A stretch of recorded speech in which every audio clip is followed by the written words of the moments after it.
আমি এখন মাননীয় সদস্য জনাব মোহাম্মদ সানোয়ার হোসেন সানু, শেরপুর 1। মাননীয় স্পিকার, আপনাকে ধন্যবাদ। সেই সাথে আমাদের মাননীয় স্বাস্থ্য পরিকল্পনা মাননীয় মন্ত্রী মহোদয়কে ধন্যবাদ।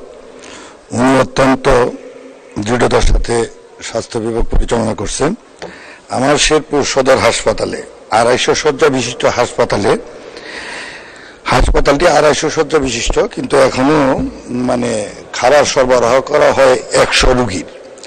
এইখানে মাননীয় প্রধানমন্ত্রী শেখ হাসিনার নামে একটি আইসিসিউ কেবিন করা হয়েছে। 10টি আইসিসিউ বেড রয়েছে দীর্ঘদিন যাবৎ করোনার পর থেকেই, সেগুলো এখনো অকেজু হয়ে পড়ে আছে।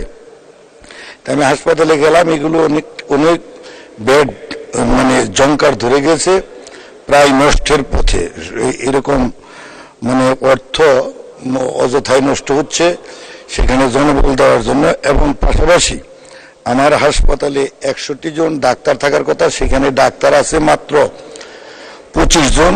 আমি মাননীয় মন্ত্রী মহোদয়ের সঙ্গে দেখা করেছি, মাননীয় মন্ত্রী মহোদয় আশ্বাস দিয়েছেন। আমি আবারও আপনার মাধ্যমে মাননীয় মন্ত্রী মহোদয়কে অনুরোধ করব, আমার এই প্রত্যন্ত বাংলাদেশের সীমান্তবর্তী জেলা শেরপুর, গাড়াবহারের জেলা শেরপুর, এই শেরপুরের মানুষ যাতে চিকিৎসা সেবা পায় সেদিকে মাননীয় মন্ত্রী মহোদয়ের দৃষ্টি আকর্ষণ করছি। মাননীয় স্পিকার, আপনাকে ধন্যবাদ। ধন্যবাদ মাননীয় সদস্য, মাননীয় মন্ত্রী মহোদয়।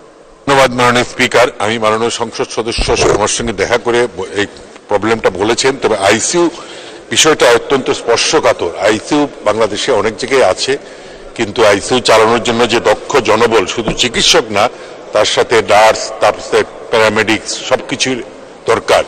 তো আমি আমি আমি আমি একটু চেষ্টা করব মাননীয় সংসদ সদস্য এলাকার বিষয়টা পরীক্ষা নিরীক্ষা করিয়া কিভাবে দ্রুত ব্যবস্থা নেওয়া যায়। ধন্যবাদ মাননীয় স্পিকার। ধন্যবাদ মাননীয় মন্ত্রী।